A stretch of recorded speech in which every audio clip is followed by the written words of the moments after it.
அஜி என்ன கையில் வச்சுட்டு இருக்கீங்க? இது இன்னைக்கு சட்னிக்குள்ள சாமான். ம் இது கருவேப்பிலை, இது இரும்பு சத்து உள்ளது, இது கொத்தமல்லி, இது உடம்புக்கு எல்லா விதமான நல்லதையும் செய்யும். இந்த பாதாம் எதுக்குன்னா இப்போ காலத்தில் நிறைய சக்தி கிடைக்கிறதில்ல. அதுவும் போக இந்த இலைகள் கூடணும், சட்னி மாதிரி நமக்கு கிடைக்கணும்னா 2-3 பாதாம் போடணும், கொஞ்சம் பெருங்காயம். என்ன டிஃப்ரெண்ட்டாக இருக்கே? ஓ ஓகே.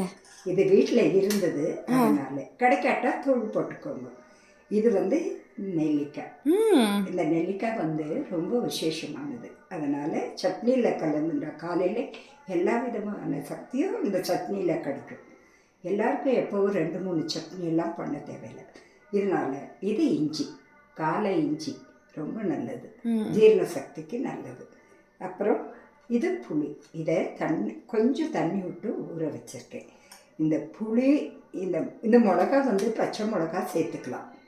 இப்போ உனக்கு உடம்புக்கு ஆகாதேங்கிறதுக்காக குழந்தை பால் குடிக்கிறாங்க இல்லையா, அதனால் இது காஞ்ச மிளகா சேர்க்குறோம். அது உப்பு காரம் இதெல்லாம் அவாவா குடும்பத்துக்கு சேர்க்குற மாதிரி. ஒருத்தருக்கு உப்பு ஜாஸ்தி இருக்கும் கேட்கும், ஒருத்தருக்கு புளி ஜாஸ்தி கேட்கும், ஒருத்தருக்கு காரம் ஜாஸ்தி இருக்கும். அதெல்லாம் அவா திட்டப்படி போட்டுட்டு இந்த சட்னி அரைச்சி அப்புறம் கடுகு உளுத்தம்பருப்பு தாளித்து கொட்டலாம். நல்லா இந்த இது சேரணும்னா 4 கடலை பருப்பு கூட வறுத்து இதில் சேர்த்துக்கலாம். அப்போ எல்லா விதமான சக்தியும் இந்த சட்னியில் கிடைக்கும். சூப்பர், தேங்க்ஸ் அஜி.